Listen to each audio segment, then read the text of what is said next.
Hi, Damien. Hey man, how's it going? Good. It's congratulations with your movie. It's doing amazing. I'm really happy for you. Thank you, first of all. Feeling great, man. I mean, this whole experience has been insane, surreal, wonderful, a dream come true, honestly. It is every day something new and exciting happens. So this is truly amazing. When the arrow got pushed up through Jack Kevin Bacon's throat, and later Mrs. Voorhees got decapitated, hmm I was shocked to say the least by Friday the 13th, which I saw on Showtime back after when it first came out. Like, remember back in the 80s, movies would come out like 6 months after the theater? Oh yeah, way after. We didn't have cable, but my friend had it.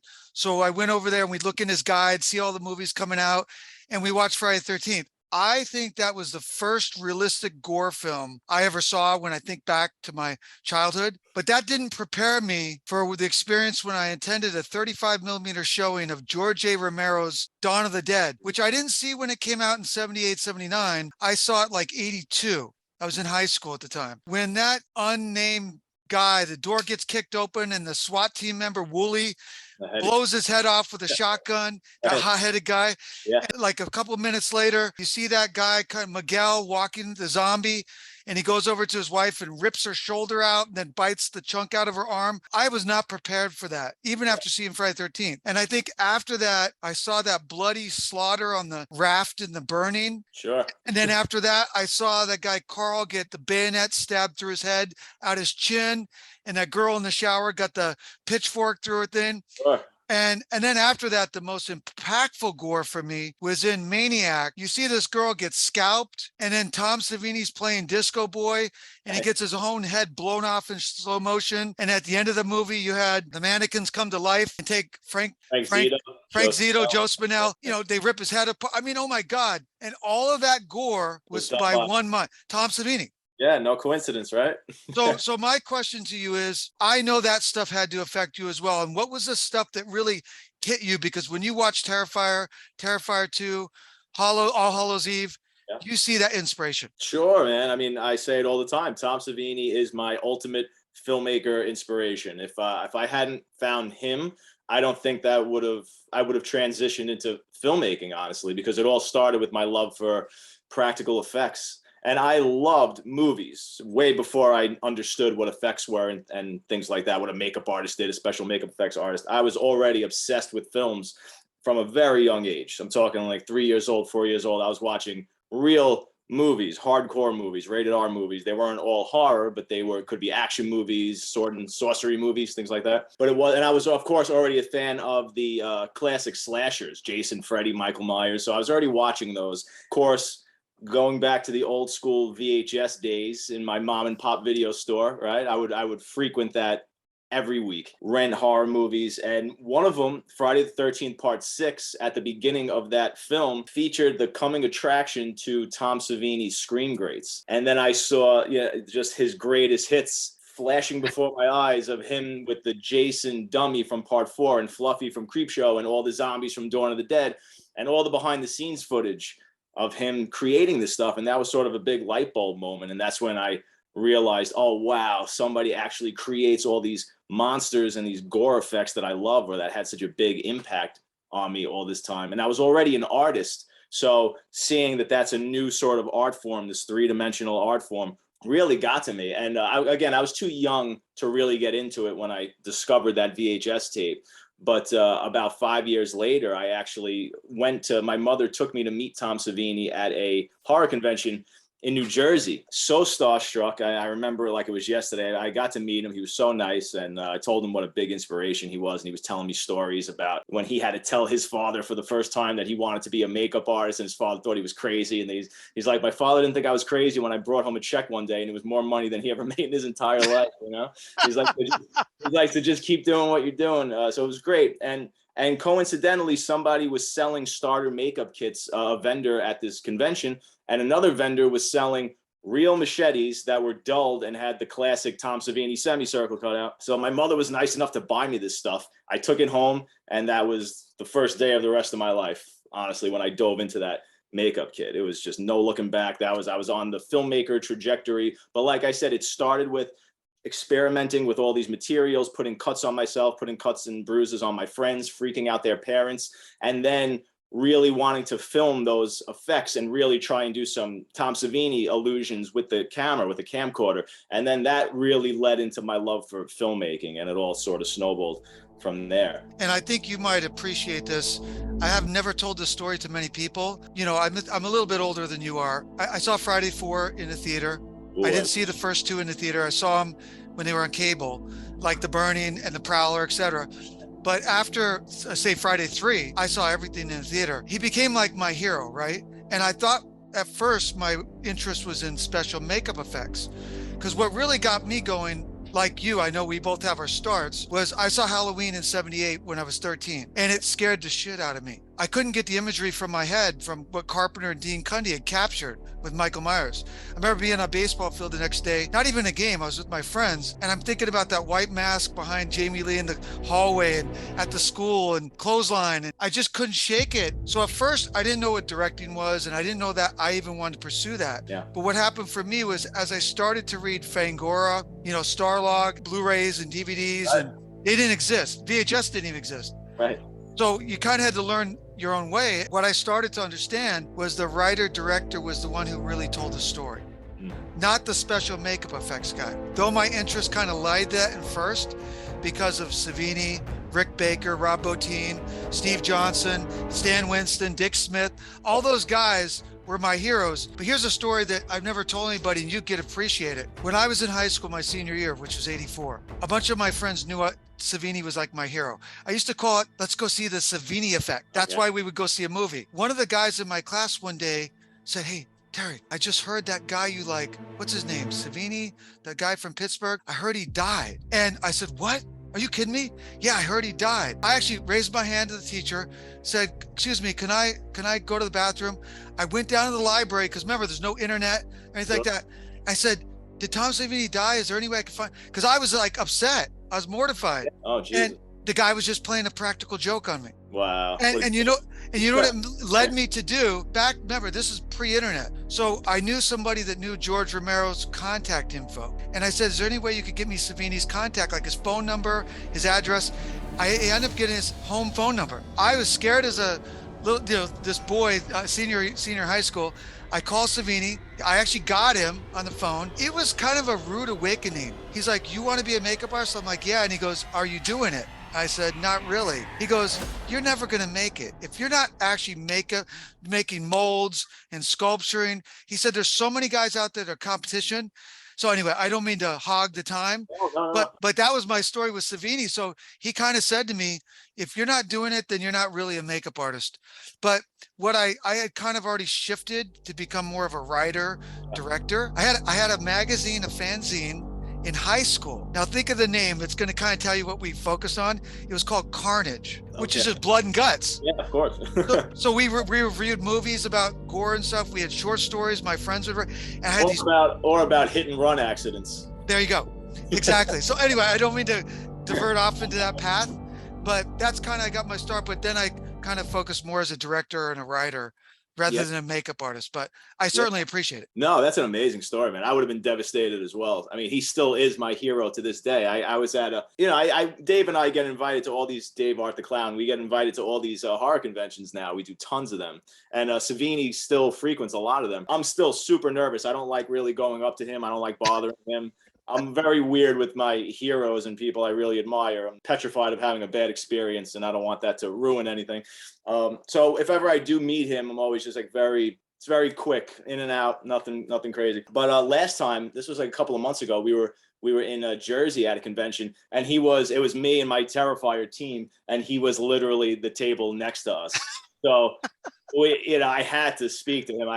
And finally, I really got to talk to him more than ever. And he would just keep coming over our table. I would go over to him, and we were exchanging stories, and we were talking about the methods of blowing up heads in Maniac and things like that. And I was telling him that in Terrifier 2, there's 2 blatant homages to Maniac kills. And I told him he was supposed to be in the UK. I just got back from For the Love of Horror in the UK, which is one of their big film fests. horror conventions, and he was supposed to be there, and I was going to show him those Terrifier scenes, but he wound up he couldn't make it for whatever reason. But it's surreal to be sitting next to Savini, and that's my hero. I look at him like, you know, people in the 50s would have looked at Elvis. I really am. I'm like that enamored by the guy and that starstruck when he's around. It's pretty wild. I think it's a good thing when makeup artists, a filmmaker, can become associated together, even if it was your hero. Yep. And there's no reason why that can't carry over to a friendship or like that. Because I've got some directors that I kind of, a couple years ago, I created this show on YouTube so I could get to know other directors and create like a friendship where we can talk about things. You know, some nights it's not even about the show. We'll call each other and say, man, I'm having so much problem raising money for this. How you do it? What are you thinking about distribution? And I think that's cool because not everybody, you don't meet that every day, right? Yeah. No, it's true. Dude, I'm all for it. And there's nothing like networking, especially at these conventions and things. The amount of people that you meet, and of course, so many people have the same interests that you do. And so many people come up to me now and they say I'm an inspiration, and they want to know how I got into the industry and what was my method. And I got to say, I do agree to a degree with what Savini said to you, because people ask me all the time, you know, what do you do? What advice can you give to other filmmakers if they wonder, is this for me? Should I be doing this? And I said, the minute you ask that question, it's probably not for you, because you can't help but do that and eat, breathe, sleep every second of your life, either filmmaking, screenwriting. You really can't go on unless you're doing that. So it doesn't mean, listen, everybody's different, and you should never discourage people. So it's just, but that's the mindset you have to get into, because so many people, like he was saying, probably want it and are fighting for it 10 times harder than you are. So you really need to put 110% into this. No doubt. So let's go back to the beginning, because in my show Into the Depths, I call it that because my company's Manta Ray Pictures, so it's like in the depths of the ocean. But it's also because I like to go deep, and I think you're kind of probably seeing that just by the way we're talking. Where did you grow up? Where did you go to school? Where was your family? I'm from Seattle, so I grew up in the Northwest. What about you? Yeah, I grew up in Staten Island, New York. Yeah, I mean, listen, pretty healthy, normal childhood considering the films I make and things like that. People think that I must be some sort of maniac or troll who grew up living in a dungeon, and grew up with a lot of friends who I'm still close with today, and we were all the same age, which was beautiful. There were like 7 of us. We all lived on the same block from the time we were 3-4 years old, and I'm still this close with them to this day. They were the normal friends, so I did get to play sports and hang out with them and do all the kind of shit that they like, but then I would also draw them into my lair and show them movies they weren't supposed to be seeing, and I was definitely the crazy horror guy, of course. And then by the time we were 12 years old or something, when I said I got into actually filmmaking, I was kind of like that kid in American Beauty. Everywhere I went, I basically had a camcorder around my neck, and I was forcing them to, we weren't really making short films yet, but we were just filming things. I was filming effects, or we were just coming up with stupid little things to just do. It was fun, and I still have some of those things. It's crazy. But yeah, that was pretty normal childhood. It was pretty fantastic. So when did you start doing the effects? At what age would you say? And what was the age you started doing movies or short films? For me, I started out writing stories, which was in that, not even screenplay form. Some of the people that follow my work have never heard this before. When I think of your work, it made me think back when I was in high school. I wrote this story called Scalpel, and it wasn't a script. It was strictly a story. Right. And it was a 100% slasher. I think I remember there was like 150, 160 kills. Oh, and I'm talking about, there was just graphic, insane, because I was watching Lucio Fulci at that point, all the Savini stuff, and I just had insane deaths in this script, which I look back on it, I don't think I'd do that now, but I did that then. And then I heard John Carpenter had made his own fanzine, so that's why I did Carnage, to kind of follow in Carpenter's footsteps. For me, where I started as a filmmaker, I took a production class, a TV production class in high school, but I wasn't directing anything by myself. But we were kind of making group films. Then I started in the military. I was in the Army. I did that to get enough money to go to film school. Oh, awesome. I was either going to go NYU, UCLA, or USC. I was from the West Coast. I ended up going to NYU, but not full time. Oh, okay. But really, where I got my training was I made amateur music videos. And what Hmm. I mean by that is I would take a song from a band that I liked. I had no credit to use them. So I never sold them. I Right. never made money, but I tell stories. I did like, I'm a heavy metal guy. So Yeah. I did like early Pantera before Cowboys, Pantera, Lita Ford, Lizzie Borden, Malice, Metallica. This is Nice. before Metallica hit it big because I bought the first Metallica album 1983 before I'd ever heard them. I'm talking Kill 'Em All. Wow. So this is before the Black album, which was like 7 years later. You know what I mean? Yeah. So Yeah. anyway, I'm not saying I'm the only guy who discovered them or whatever. That's kind of how I got my start. What about you? So music videos and kind of creative writing was Yeah. my beginning. What about you? Sure, I was doing all that. I was the first thing I ever did as a kid was make comic books because all I would do was draw before I got into sculpting and stuff. But then it was making these short films with my friends with the camcorder, and then they just started getting more and more elaborate. Where then eventually I was writing scripts, and then we were filming a script, and everything was getting significant, I wouldn't say significantly, but it was getting better. You could see the improvements. And then eventually it got to the point where I was making however many short films during high school and stuff, but nothing crazy. But then once I got out of high school, like you, it was, well, what do I do now? Clearly I want to make movies. I guess the only thing to do is go to film school, but I didn't have money to go to any of the big film schools. But I was able to go to one film class at the New School University, which was, and it was just an introductory aesthetics of directing class. So it was almost like film history, philosophy, whatever the hell you want to call it. It was just the basics of filmmaking. So I didn't get my hands on any equipment or anything like that. It was just watching like Fellini clips and Godard and all these kind of artsy, almost pretentious, not that they're all pretentious, but but that was the thing. It wasn't what I was into.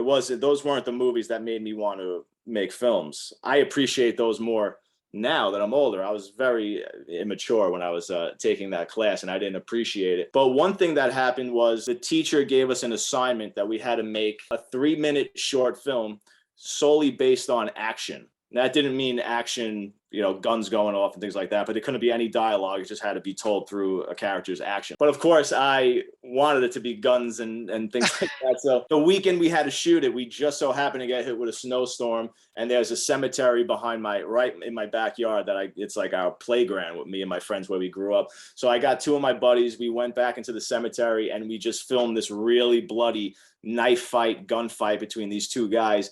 And I'm doing all this. I think it was at the time where I also just discovered Raging Bull, and I was obsessed with blood spraying out of people's faces. Those are very over the top, theatrical, almost poetic blood spray. And I was doing that all throughout this short, and nobody in that class was doing anything even remotely close to that. And when I put this short film on in class, everybody just like it blew their minds, and my teacher was like, "Oh my God, what is happening here?" So because it was just so different, and it was so commercial compared to all the things that they were doing, and but then I decided, look, I don't, this isn't for me. I'm just going to continue making my own short films. I never went back to film school or took another class ever. About a year later, I got an email from my teacher in that class, and he said, "Hey, I'm making my first film, and I remember the effects in your short film." He's like, "Do you want to do the makeup effects for my movie?" Wow. Yeah, see? So, and I said, yeah, and that was the first sort of real independent film that I got to work on. I was doing all cuts and bullet hits and low-key special effects, but gory effects nonetheless. And then I would get more makeup gigs, and I started freelancing and doing makeup effects for indie film. Eventually, I talked my mother into giving me money to make my first official short film, because I said, look, I'm not going to film school. I need something. I need a calling card. I need to get my work out there. So hopefully somebody finds it. Sure, she agreed. And it was the first time I ever made something. I made a 10-minute short film on 35 millimeter. And that was the introduction to Art the Clown. He was actually in the first 2 minutes of that short film. Of course, it wasn't an overnight success. I mean, that was 2005, but that was the genesis. And when I did introduce that character, people immediately were drawn to him. And I kept getting the note across the board, that clown is crazy. He looks so cool. He's so creepy. You have to keep making more things with that character. That's an amazing story. Yeah, because I started out on VHS. shooting on VHS. Yeah. Remember the VHS cameras? Oh, like Henry Portrait of a Serial Killer? Yeah, because I didn't have a lot of money. I mean, who had money to go shoot a 35 millimeter and get it printed? So Right. I was shooting VHS. So I would say my films like Timber Quest and Madam Red, which Madam Red you would like. I hate to say it, I tried to make a serious horror film, but it ended up being a black comedy. It Okay. was about these guys, they're cheating on their girlfriends, and the girlfriends would get revenge in hell. Okay. And they brutally murder each one of their boyfriends. And I had these two like 13-year-old special makeup effects artists that lived in Franklin Square, because this is when I moved to Long Island. Joe Biondi and Jason Alvino. They would make like a leg where we could rip a guy's leg off backwards and we'd break it at the knee. Blood would shoot out. So we were doing some pretty graphic, cool stuff, right? That's fantastic. Yeah, so I'm talking like 89, 90 on VHS. A movie called Double Fantasy, which those guys ended up doing a Beauty and the Beast type burn makeup on a guy that was like kind of like the Beast from Beauty and the Beast, but we created this story called The Shadow Lover. And so that was a little 34-minute movie I directed and wrote. I ended up doing my first feature film, which was called Out of Touch, which was, believe it or not, a drama. Ooh. Didn't have gore, wasn't horror. We did some bullet hits though in that. Yeah. We did some squibs and all that good stuff. Nice. But that's kind of where I got started. And then it went to SVHS. Yeah. That's the kind of stuff I was shooting on. Yeah, high 8, Yeah. and then mini DV, Yeah. and it progressed into HD and then 4K. So it's been this like long journey as a filmmaker. Stones, yeah, for sure. Same. I started with the little, I guess they were called SVHS, the JVC camcorders. Yes. Yeah. And then the big jump to mini DV. That was I remember that. And remember, I don't know about you, but I would get my movies edited, the big ones.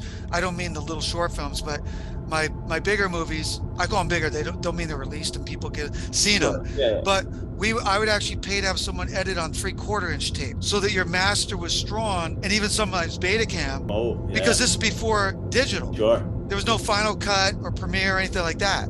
Yeah. I think the first time I did like digital was probably like 2003. I did a movie called Hair of the Dog on a feature film called Gruesome Threesome. Okay. Which has 3 short films. I've directed all of them. Nice. And I released that, but I took it out of the marketplace. I'm going to probably re-release it in a month or 2. I saw as a director, you started out with some of your short films. Your first feature was All Hallows Eve, right? Yeah, technically, yes.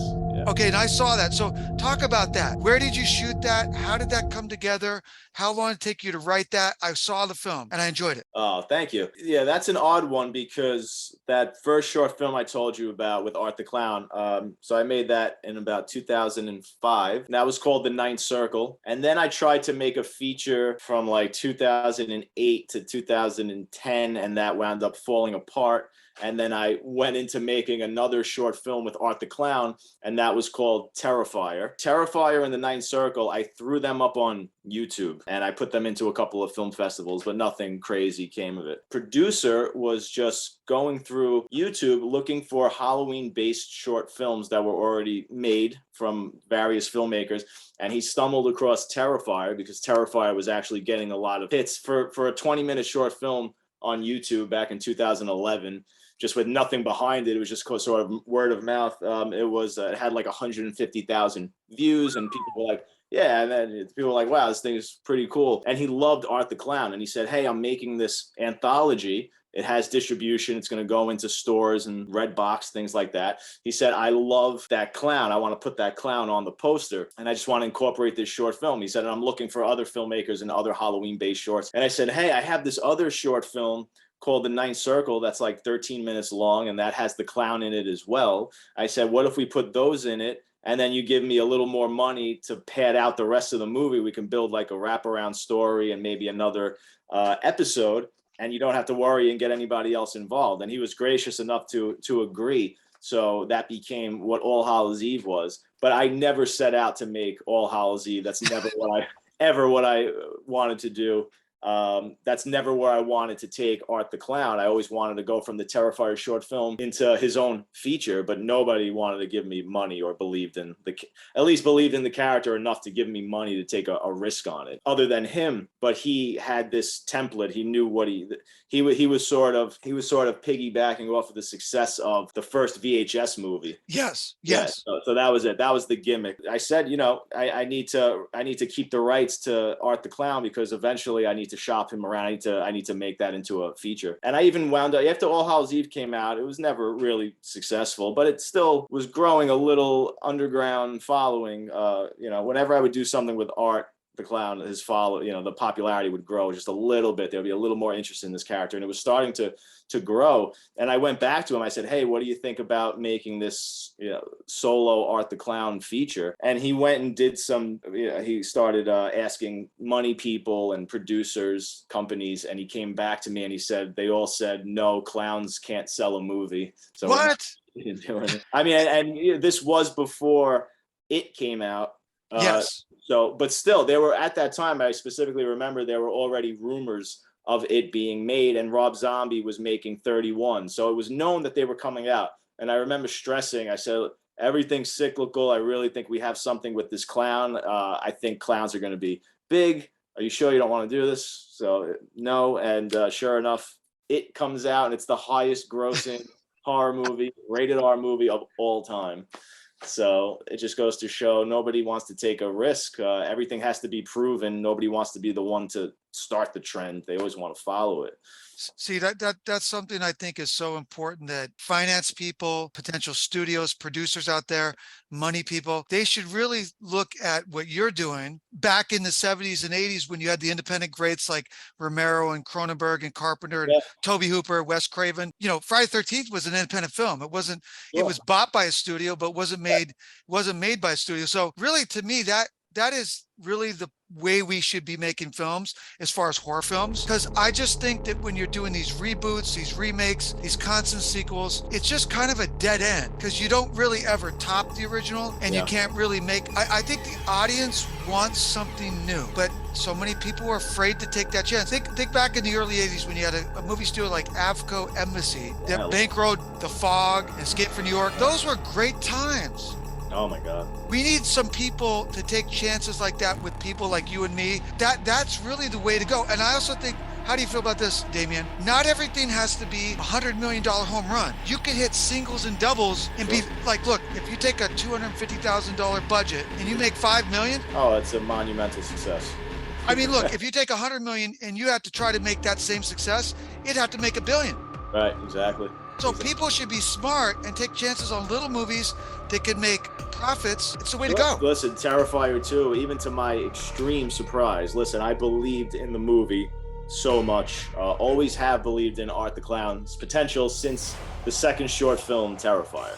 When I first made him, it wasn't like this lightning in a bottle where I was like, oh my God, there he is. Like, I thought he looked really cool. I loved the way he looked. I thought he was creepy as hell. It wasn't until I started getting feedback, like, well, you need to do more with him, do more with that character. And I was like, yeah, all right. And then when I fleshed him out more and made a short film based solely on that character, then I turned him into a slasher, and then I started really developing his dark sense of humor. That's when it sort of clicked, and I said, ooh, there really is something here. I need to make a feature with this character. That has been such a hard road to get to that point. But the first person who was, at this point, I could blatantly say was smart enough to take a chance on me, the only person, was my now producing partner, Phil Falcone, who is just a fellow filmmaker. I did special effects on one of his short films, and when I was doing the Indiegogo campaign for Terrifier 1, which was a complete failure, we never hit our goal, we didn't come close to it, I was just shopping that around to everybody I knew. I would go through my emails and I would send them the Indiegogo link just to see if they'd be interested, and he wound up sending me an email back, and he said, what are you looking to do? How much are you looking to raise here? And I said, 30 grand. And he said, I'll give you the money tomorrow. He's like, I just want to be by your side the whole time. I love your makeup effects. I want you to sort of teach me to do that. And I was like, yeah, of course. And he was the only person to literally say he was going to give me the money, and the next day he gave me the money. That never happens. Thank God. That's it. Because I went through the Indiegogo campaigns myself a couple times, and I never reached my goals. And I remember it was always like, should I go Kickstarter? The Kickstarter, if you don't reach it, you get nothing. Right. Should I go Indiegogo? And then you're trying to decide, what should I put as the goal? Because if it's too high, you'll never reach it. Sure. But if you don't put enough, you won't be able to make it. When I was doing Devil's 5, which, by the way, you could relate to. So Devil's 5, out of all the films I've ever made, that's the one that's the most well-known. It's released all over the world as we speak. We got released by Random Media in September of 21. Nice. It's available in every streaming platform. You can rent or buy currently right now, Google Play, Amazon, etc. My friend had seen the success of VHS too, the first VHS. Yeah. And he had a couple friends in Seattle, and this was a friend from Seattle. And he said, Terry, what would you think of doing a movie where we get 5 different directors and we each come up with the resources to make our own movie? It'll be found footage about the devil. I said, all right, I don't have a story, but he goes, well, I have one other requirement. You made a movie called Hair of the Dog with this guy named Tim Clark who wrote it. Would you get him to write the episode you direct? I said, well, I can't talk for Tim, but I'll reach out to him. And that's kind of how that came together. Oh, that's great. But you want to know what's crazy about it? The guy that came up with the idea, partway through the production, got his feelings hurt when we were doing the wraparound. We had 5 different directors originally. And you know how this goes, I'm sure, with your years of experience in the business. So we had 5 different guys making films. One was in Texas. A friend of mine was a stunt coordinator named Brian Weiss. He ended up dying of cancer.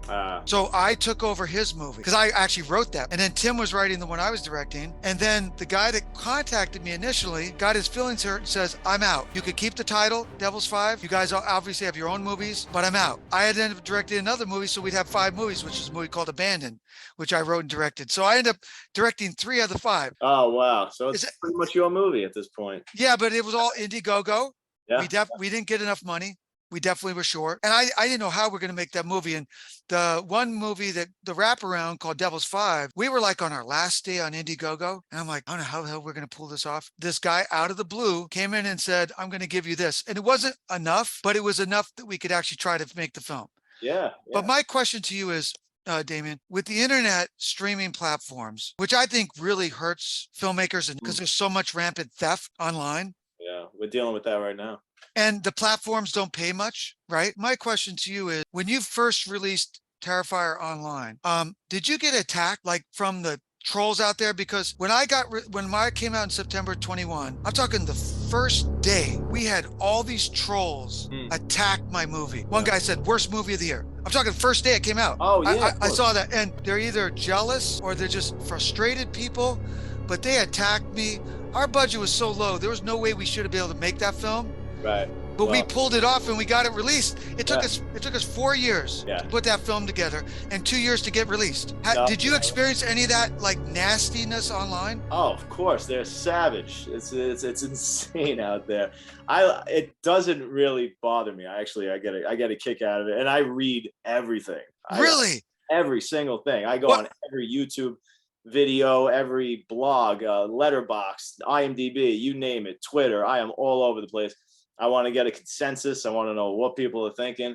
And I always say with negative reviews, it's really only 2 options. It's either someone's being a troll and who knows what their problem is. Yes. Or it's a genuine critique where if you get enough people saying the same criticism, you have to look at that sort of objectively and say, okay, this really isn't working for the majority of people. Maybe I could improve upon that next time or rectify this somehow. Because listen, every single thing I make is just riddled with failures. There might be little successes within them, but there's so many other areas that I could improve upon as a storyteller, as a filmmaker. So I'm always conscious of that, and you have to learn from those failures. It's the most valuable. It's invaluable to just get that feedback, because other filmmakers in the past wouldn't have that, and we could actually use that now as a benefit to help us. But at the same time, you don't want the fans to dictate what you're making either. Definitely.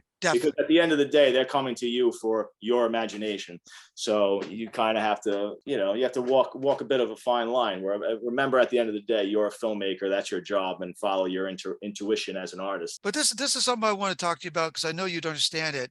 And I think it's important that somebody does talk about this. The thing about the rampant online stealing of the movies, what the fans out there should really come to understand is what that's doing is it's killing the ability for filmmakers to make more films. Because if a movie doesn't make money, you can't make more films. Now, when you think back to the 80s, which we both grew up in that time, what was so great about it, you had to pay to watch it on VHS, either rent it or pay those god-awful high prices to buy it. You had to either, pay for cable TV to see it. You had to pay to see it in a theater. You had to pay to see it in a drive-in. But what you were doing was you're creating an influx of money for the distributors to give to the filmmakers or the filmmakers to earn themselves. And that allowed filmmakers to make movies a lot more than you see now. I think about it. Carpenter from 78 to 80, and I know some of those were studio films, but you're talking about Assault in 76, Halloween in 78, The Fog in 79, Escape in 81, The Thing in 82, Christine 83. You'll never see that ever again. You'll never see that again. And part of the reason is the internet is killing our filmmakers.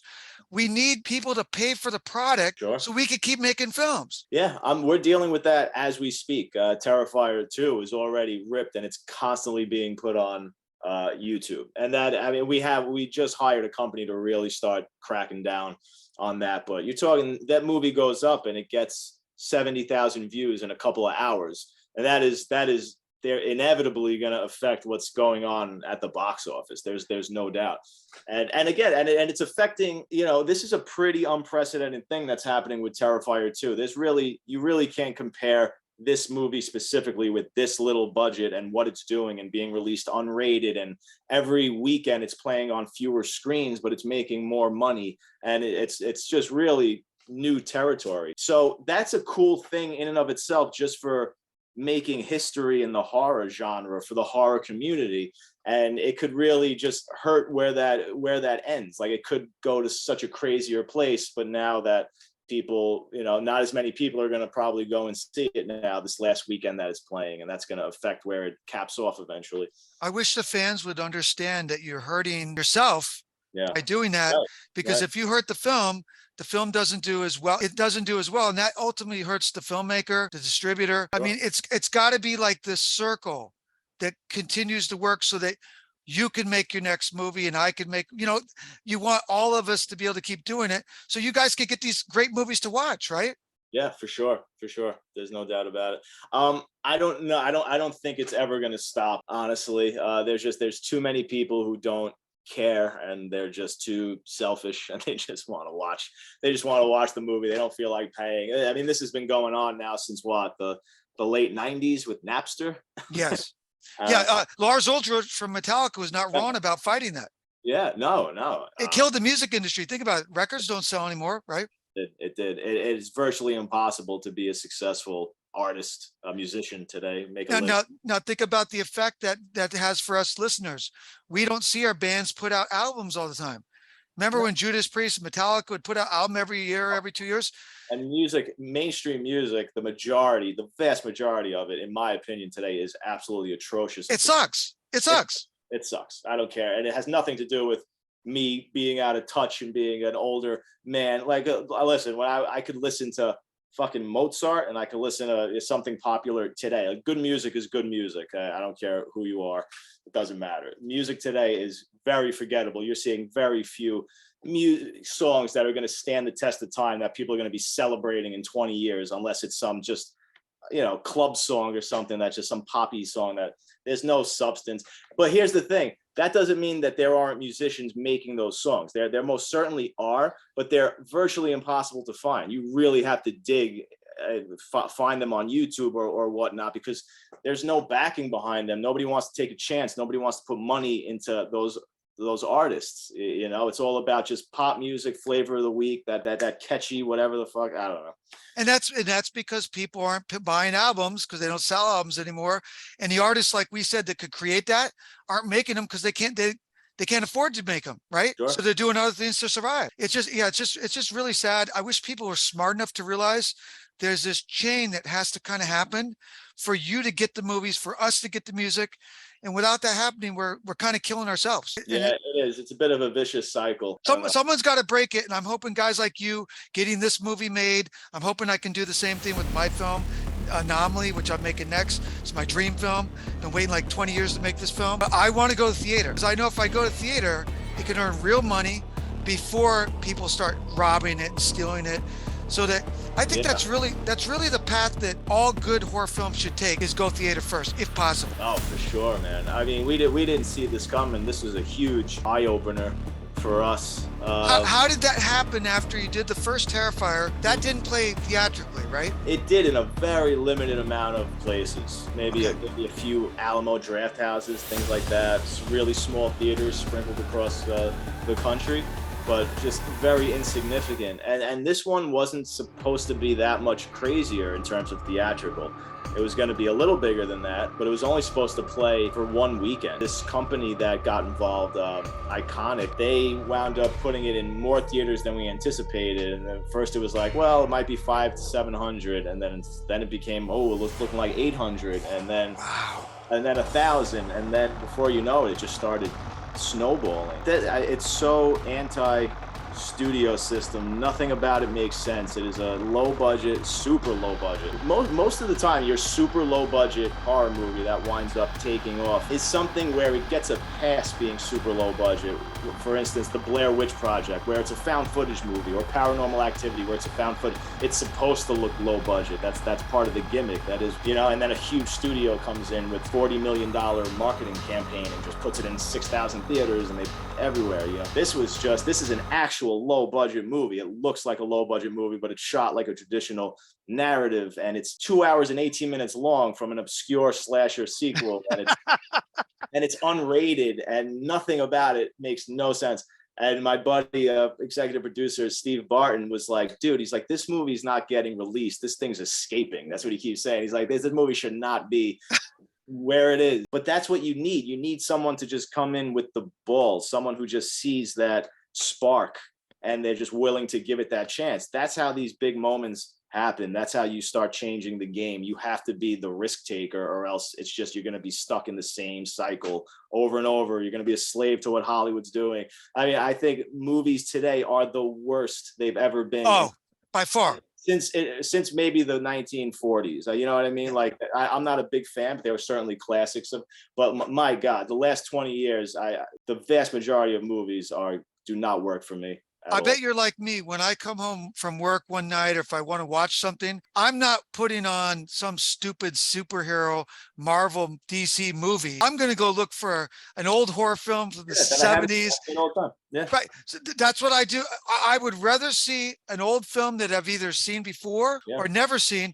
And I particularly like the low budget that was shot in Kansas or in Florida or Michigan, or like The Evil Dead. Sure. Those are the things that I love. I don't give a shit about the stuff filmed at Disney lot. That's the 8th Avenger movie. That means nothing to me. No, they're very soulless, and not all of them. You can't just have that broad blanket spread across everything. Of course, there's great movies that still come out, but they're few and far between. If you go back to the 80s and the 90s, there were legitimate classic movies made every year. And I mean, tons of them. And even your movies that were nominated for Best Picture, when you look at the Best Picture nominees, like, there are so many classics. You look at them now, you don't even know what half those movies are. They literally disappear into obscurity, a week after the Oscars are over. Nobody will ever watch those ever again. They will never celebrate them. They will never talk about those movies ever again. And it's really sad, because you get this stuff coming out on Netflix or Amazon Prime, and someone say, I just checked out this new movie.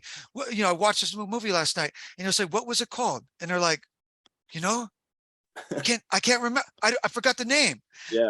So they're so generic and monotonous, homogenous. Yes. They're politically correct. You got to have the jock and the transsexual and the gay guy, and it's like this checklist that these studios go by.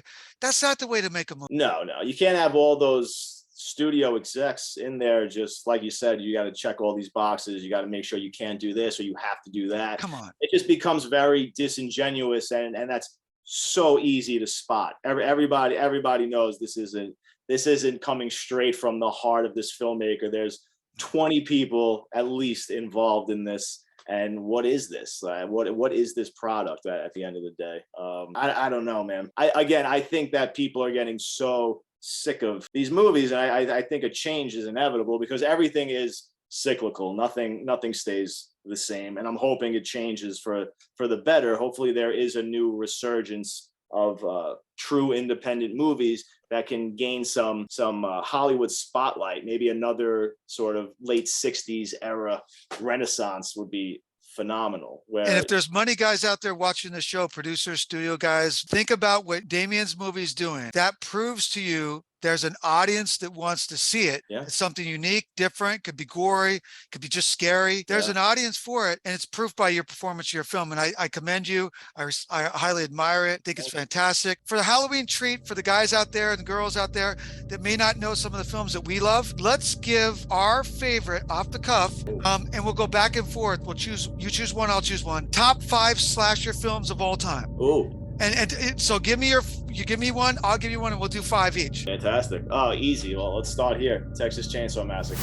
It's just a couple reasons why it's one of your top 5. Oh, Jesus. There's nothing like it. First of all, it's just a work of art masterpiece. The tone, I've never seen anything that gritty as a kid. This was one of the first ones I ever saw. And just the level of insanity and hysteria in that movie is sort of unmatched. It was one of the first movies, and this happened years later, where I've seen it already, 50 times, a legitimate 50 times, 60 times. And I'm watching it older, in my early 20s, and I'm watching that whole segment where Leatherface is just chasing Sally for what feels like 20 minutes. It's just, it's relentless, and all you hear is the chainsaw and her screams. And I remember, for the first time, there was like a moment of transcendence where I literally forgot I was watching a movie, and I put my sister into that situation. I was just listening to this chainsaw and this girl screaming, and I said, oh my God, Jesus Christ, like, this is the most horrifying thing I've ever seen in my life. Like, it was so effective, and there was never anything like it. And I also think that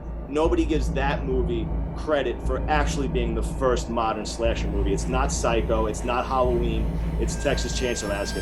That is the template for all future slashers, with the teenagers getting rubbed out one at a time, with the masked serial killer with the iconic weapon, the iconic look. I mean, that is the movie. You can never tell me.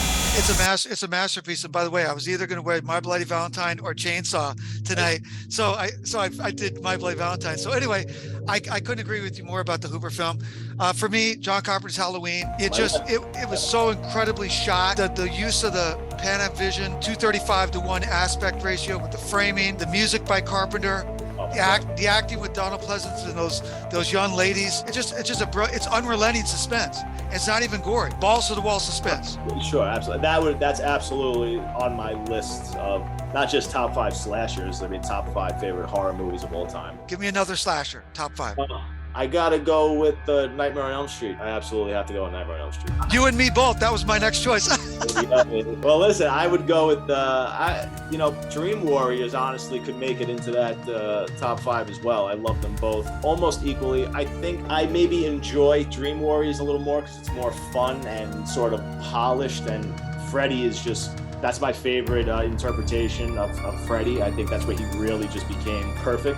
But part 1 is so inventive, and the atmosphere is sort of unmatched with that franchise, and that's the scariest one by far. So. I saw it the day it came out because I'd read in Fangoria, and I knew it was Craven's quote-unquote dream film. Yeah. That is his favorite project. So I went early. I was in Indiana in the Army. It was 80 below zero with wind chill at that time. So I go to the theater during the day, actually, and because it was too cold at night. And I sat in the first row middle seat because I didn't want to look at people's heads. Right. And I was scared out of my mind watching with Charles Bernstein's music and that beautiful cinematography. I turn around at the end. I look back.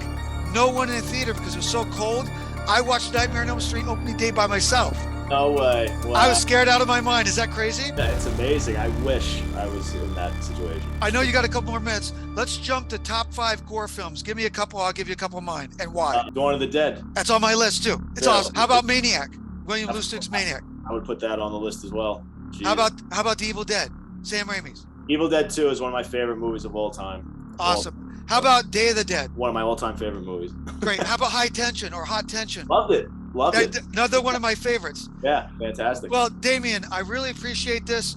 We gotta talk outside of this as two filmmakers. Sure, buddy. This was a pleasure, man. I had a blast. Thank you for coming into the depths, Damien. My pleasure, buddy. Take care, man. Okay, bye now.